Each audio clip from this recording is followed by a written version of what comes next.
Welcome back to Motor Authority, where we explore the latest developments in global military technology. Today, we're taking a deep dive into a missile system that's been making quiet but significant waves in regional defense strategy, so an Iranian missile known as the Kowsar. Specifically, we're focusing on the 2026 variant of the Kowsar, a weapon that reflects both technological evolution and strategic intention. First, let's lay the groundwork. The Kowsar missile is an anti-ship cruise missile developed by Iran and largely understood to be based on the Chinese C-802 missile platform. Iran's long-standing partnership with China in military hardware, especially during the late 20th and early 21st century, led to the domestic adaptation of several Chinese designs. The Kowsar, in essence, is one of the most refined examples of this collaboration, now localized and evolved under Iran's military-industrial infrastructure. The Kowsar's role in the Iranian arsenal is very specific. It is designed for coastal defense and maritime denial. Its operational range, targeting systems, and payload are all optimized for engaging surface vessels operating in the narrow confines of the Persian Gulf, and the broader waters of the Strait of Hormuz are one of the world's most critical maritime choke points. What's particularly interesting is the evolution of this missile system over time, culminating in what appears to be a new variant set for deployment around 2026. While exact specifications are closely held by Iranian defense authorities, satellite imagery, regional analysis, and statements from Iranian military officials give us a fairly accurate picture of what the 2026 Kowsar might look like. Unlike earlier versions, the 2026 Kowsar is expected to include a more sophisticated guidance package, potentially utilizing a dual-mode seeker with both radar and infrared targeting capabilities. This would give the missile greater resistance to electronic countermeasures and allow it to operate effectively in environments where radar jamming is expected. Another critical upgrade is the propulsion system. Earlier Kowsar variants were typically turbojet-powered, giving them subsonic speeds around 0.8 Mach. The 2026 version is rumored to incorporate a new engine, possibly a more efficient turbojet or a small turbofan, improving both speed and range. Some analysts speculate the range could exceed 200 kilometers, pushing the missile into a different tier of strategic relevance.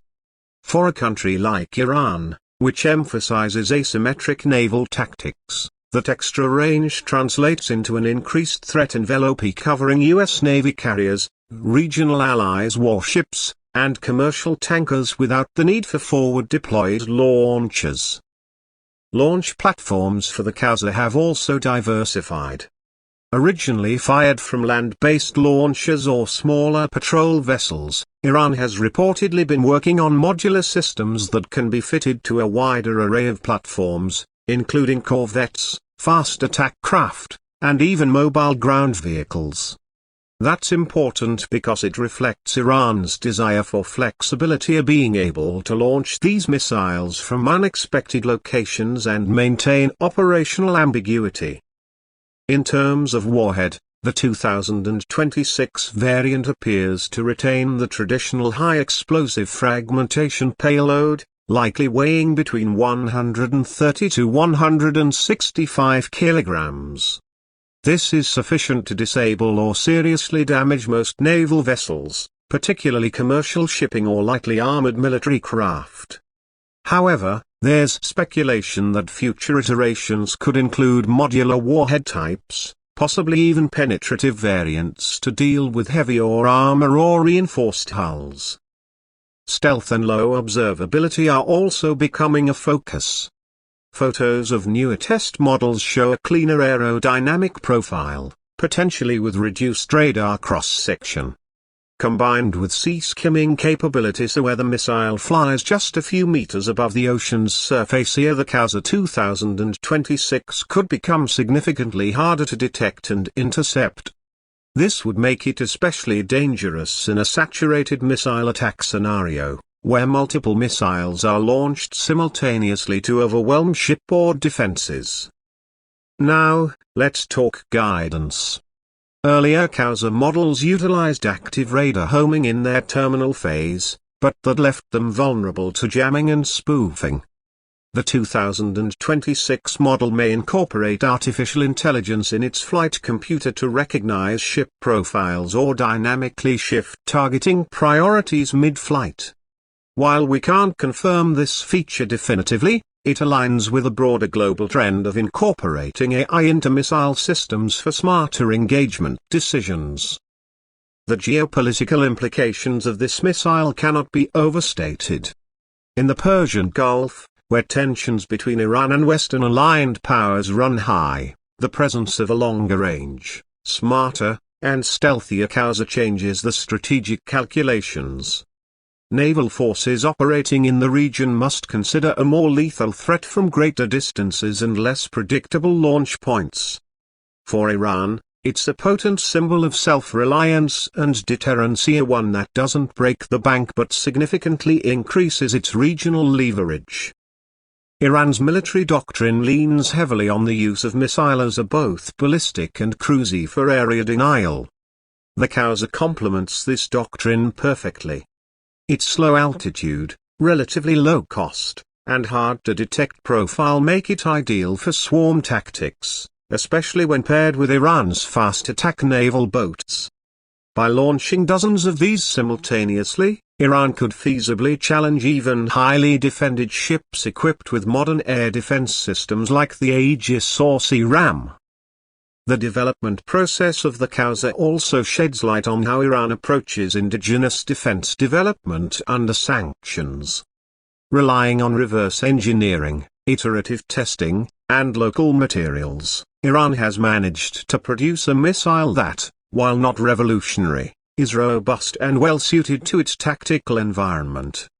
In an age of expensive precision munitions, the Kowsar offers a relatively cheap yet effective solution for sea control and area denial.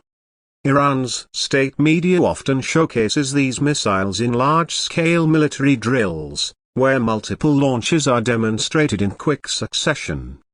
These displays are not just for domestic morale, they're clear messages to regional and international observers that Iran's coastline is heavily defended and that any naval intervention would face a formidable wall of firepower. For observers and military analysts alike, the Kowsar 2026 variant is a signal. Iran is not merely maintaining its missile capability, it's innovating within its means. It's refining, improving, and expanding the scope of its systems to maintain deterrence without needing to compete toe-to-toe with more technologically advanced adversaries. The question now becomes, how will neighboring states and foreign powers respond? Will there be an arms race in the Gulf, with others developing or acquiring similar sea-skimming cruise missiles? Or will this spur greater investment in electronic warfare and missile interception systems designed specifically to counter threats like the Kowsar? Either way, the 2026 Kowsar is no longer just a localized threat, it's part of a broader trend toward smart, cost-effective anti-ship warfare that reshapes how we think about naval security in constrained waterways. That's all for today's deep dive. If you enjoyed this analysis and want more content like these examining the world's emerging missile systems, naval tech, and defense strategy, so make sure to like, subscribe, and turn on notifications. You've been watching Motor Authority. Thanks for joining us.